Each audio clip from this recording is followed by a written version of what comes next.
ಈ ಜನಕಾಚಾರ್ಯ ಜಯಂತಿಗೆ ಆಗಮಿಸಿರ್ತಕ್ಕಂಥ ನಮ್ಮ ಸಮಾಜ ಹಿರಿಯರಾದಂಥ ಶಿವಣ್ಣ ನಾಗಲಾಪುರ ಮಠ ಅವರು ಕೂಡ ಹಾಗೂ ಪುಣ್ಯಮಠದ ಹಿರೇಜವರು ಕೂಡ ಎಲ್ಲ ಗಣ್ಯಮಾನ್ಯರಿಗೂ ಕೂಡ ಈ ಸಭೆಗೆ ಸ್ವಾಗತ ಕೋರಿ ಈ ಜನಕಾಚಾರ್ಯ ಜಯಂತಿ ಪ್ರಯುಕ್ತ ಶಿವಣ್ಣ ನಾಗಲಾಪುರ ಮಠ ಅವರು ಯಾರು ಮಾತಾಡ್ಬೇಕಂತ ವಿನಂತಿ ಮಾಡ್ಕೊತಾ ಇದ್ದೀವಿ.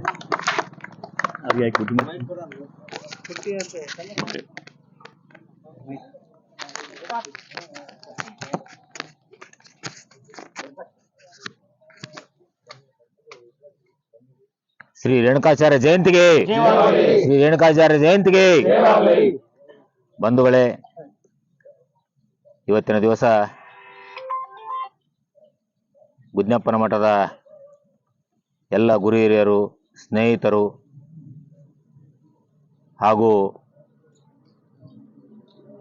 ಈ ಒಂದು ರೇಣುಕಾಚಾರ್ಯ ಜಯಂತಿ ಅಂಗವಾಗಿ ಇಲ್ಲಿಗೆ ಆಗಮಿಸಿರ್ತಕ್ಕಂಥ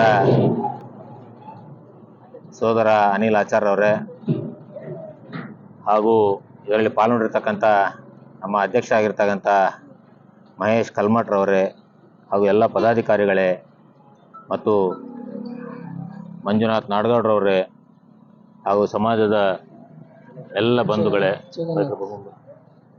ಹಾಗೂ ಗುದ್ನಪ್ಪನ ಮಠ 19ನೇ ವಾರ್ಡಿನ ಪಟ್ಟಣ ಪಂಚಾಯತ್ ಸದಸ್ಯರಾದ ಶ್ರೀ ಜಗನ್ನಾಥ್ರವರೇ ಹಾಗೂ ಪತ್ರಿಕಾ ಮಾಧ್ಯಮದ ಸನ್ಮಿತ್ರರೇ, ಇವತ್ತು ನಾವು ನಿಜವಾಗಲೂ ಕೂಡ ಇವರೆಲ್ಲ ವಿಶ್ವಮಾನವರು. ಇವತ್ತು ರೇಣುಕಾಚಾರ್ಯರಂತೆ ಹಲವಾರು ಮಾನ್ಯರು ವಿಶ್ವಮಾನವರಾಗಿದ್ದಾರೆ. ಎಲ್ಲರ ಸಂದೇಶ ಒಂದೇ, ನಾವೆಲ್ಲರೂ ಕೂಡ ಮೊದಲಿಗೆ ಮನುಷ್ಯರಾಗಿ ಜೀವನ ಮಾಡಬೇಕು ಅಂಥೇಳಿ. ಇವತ್ತು ಏನಾಗ್ಬಿಟ್ಟೈತಿ ಅಂತಂದ್ರೆ ಒಂಥರ ಹಣದ ಹಿಂದೆ ಬಿದ್ದು ಮಾನವೀಯ ಮೌಲ್ಯಗಳನ್ನೇ ನಾವೆಲ್ಲರೂ ಕೂಡ ಮರಿತಾ ಇದ್ದೀವಿ. ಯಾವುದೇ ಕಾರಣಕ್ಕೂ ಕೂಡ ಆ ರೀತಿಯ ಅವಗಳು ಆ ರೀತಿಯ ಬೆನ್ನತ್ತಿ ಹಣಕ್ಕಾಗಿ ಬೆನ್ನತ್ತಿ ಹೋದಾಗ ಮಾತ್ರ ಇಂಥ ಅವಘಡಗಳೆಲ್ಲ ಸಂಭವಿಸ್ತವೆ. ಇವತ್ತು ನೀವು ಎಲ್ಲರೂ ಕೇಳ್ತೀವಿ, ಜಾತಿ ಜಾತಿ ಅಂತ ಬಡದಾಡಕತ್ತೀವಿ. ಇವತ್ತು ಎಲ್ಲ ರೀತಿಯ ಬಾಂಧವ್ಯಗಳನ್ನು ನಾವು ಮರೆಯಕತ್ತೀವಿ. ಸ್ವಂತ ಅಣ್ಣ ತಮ್ಮಗಾಗಲ್ಲ, ತಮ್ಮ ಅಣ್ಣಗಾಗಲ್ಲ, ತಂದೆ ಮಕ್ಕಳಿಗಾಗಲ್ಲ, ಮಕ್ಕಳು ತಂದೆಗಾಗಲ್ಲ. ಇವತ್ತು ಯಾವ ರೀತಿ ಪರಿಸ್ಥಿತಿ ನಿರ್ಮಾಣ ಆಗೈತಿ ಅಂತಂದ್ರೆ ಒಬ್ಬರು ಮನಸ್ಸಿನಲ್ಲಿಯೂ ಕೂಡ ಸಮಾಧಾನ ಅನ್ನೋದಿಲ್ಲ. ಕೇವಲ ನಾಟಕೀಯವಾಗಿ ನಾವೆಲ್ಲರೂ ಜೀವನ ಮಾಡಕತ್ತೀವಿ. ಆಗ ನೀನು ನೋಡಿದ ಕೊಳ್ಳಿ ನಿನ್ನ ಹತ್ರ ಒಂದು ಮಾತಾಡೋದು, ಮತ್ತೆ ಹಿಂದೆ ಒಂದು ಮಾತಾಡೋದು.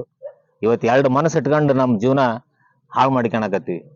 ಇವತ್ತು ಯಾವುದೇ ಕಾರಣಕ್ಕೂ ಕೂಡ ನಾವು ಮಾನವೀಯ ಮೌಲ್ಯಗಳನ್ನು ಮರಿಬಾರ್ದು.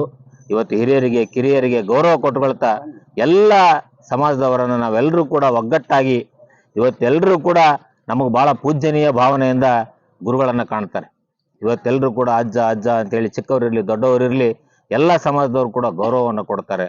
ಆ ಗೌರವಕ್ಕೂ ಕೂಡ ನಾವು ಧಕ್ಕೆ ಬಾರದ ಹಾಗೆ ಇವತ್ತೆಲ್ಲರನ್ನ ಕಟ್ಕೊಂಡು ನಾವು ಕೂಡ ನಿಮ್ಮ ಜೊತೆ ಇರ್ತೀವಿ, ನೀವೆಲ್ಲರೂ ನಮ್ಮವರೇ ಅಂತಕ್ಕಂಥ ಭಾವನೆಯನ್ನು ಒಳಗೊಂಡು ಯಾವತ್ತೂ ನಾವು ಮಾನವೀಯ ಮೌಲ್ಯಗಳಿಗೆ ಹಿಂದೆ ಇರ್ತಕ್ಕಂಥ ಮೌಲ್ಯಾಧಾರಿತ ಜೀವನವನ್ನು ಏನು ನಮ್ಮ ಪೂರ್ವಜರು ಹಿರಿಯರು ಸಲ್ಲಿಸಿದ್ದಾರೆ ಆ ರೀತಿ ನಾವು ಕೂಡ ಜೀವನವನ್ನು ಸಾಗಿಸುವಂಥ ಅನಿವಾರ್ಯತೆ ಇವತ್ತು ನಮಗೆಲ್ಲರಿಗೂ ಒದಿಮಾಹಿತಿ ಆಗಿ ರುದ್ರಪ್ಪ ಭಂಡಾರವರು ಕೂಡ ನಾನು ಸ್ವಾಗತವನ್ನು ಕೋರ್ತೇನೆ. ಇವತ್ತು ನಾವೆಲ್ಲರೂ ಕೂಡ ಆ ರೀತಿ ಸಹಬಾಳ್ವೆಯನ್ನು ಮಾಡಿ ಇವತ್ತಿಂಥ ಮಾನವರಿಯನ್ನು ನಮಗೆ ವಿಶ್ವ ಮಾನವರವರೆಲ್ಲ ಈ ಪೂಜ್ಯರಾಗಿದ್ದಾರೆ. ಇವತ್ತು ನಾವು ಅವ್ರನ್ನೆಲ್ಲ ಎಷ್ಟರ ಮಟ್ಟಿಗೆ ನಾವು ಪೂಜನೀಯ ಭಾವನೆಯಿಂದ ನಾವು ಕಾಣಬೇಕು ಅಂತ ಹೇಳಿದ್ರೆ ಅವ್ರು ಯಾರು ಕೂಡ ಒಬ್ಬರನ್ನ ದ್ವೇಷ ಮಾಡ್ರಿ ಅಂತ ಎಲ್ಲಿ ಹೇಳಿಲ್ಲ. ಇವತ್ತು ಎಲ್ಲರೂ ಹೇಳಿರ್ತಕ್ಕಂಥದ್ದು ಎಲ್ಲರೂ ಕೂಡ ಒಗ್ಗಟ್ಟಾಗಿ ಸುಖ ಜೀವನ ನಡೆಸ್ರಿ, ಎಲ್ಲರೂ ದುಡಿರಿ ತಿನ್ರಿ ಅಂತಕ್ಕಂಥ ಭಾವನೆಗಳನ್ನು ಹೇಳಿದ ಹೊರತಾಗಿ ಒಬ್ಬರನ್ನೊಬ್ಬರು ಬಡ ಜೀವನ ಮಾಡ್ರಿ ಅಂತೇಳಿ ಯಾರೂ ಹೇಳಿಲ್ಲ.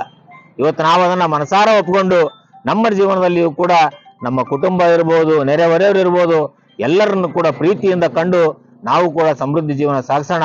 ಆ ಭಗವಂತ ರೇಣುಕಾಚಾರ್ಯರು ಕೂಡ ಆ ರೀತಿಯ ನಿಟ್ಟಿನಲ್ಲಿ ಎಲ್ಲರಿಗೂ ಪ್ರೇರಣೆಯನ್ನು ಮಾಡಲಿ, ಆಶೀರ್ವಾದನ ಮಾಡಲಿ ಅಂತೇಳಿ ನಾನು ಪ್ರಾರ್ಥನೆ ಮಾಡ್ತಾ ಈ ಒಂದು ಸಂದರ್ಭದಲ್ಲಿ ನಾನು ಮಾತಾಡೋಕೆ ಅವಕಾಶ ಮಾಡಿಕೊಟ್ಟ ಎಲ್ಲ ಗುರು ಹಿರಿಯರಿಗೂ ಮತ್ತು ಧುರೀಣರಿಗೂ ವಂದಿಸಿ ನನ್ನ ನಾಲ್ಕು ಮಾತು ಮುಗಿಸ್ತೇನೆ. ನಮಸ್ಕಾರ.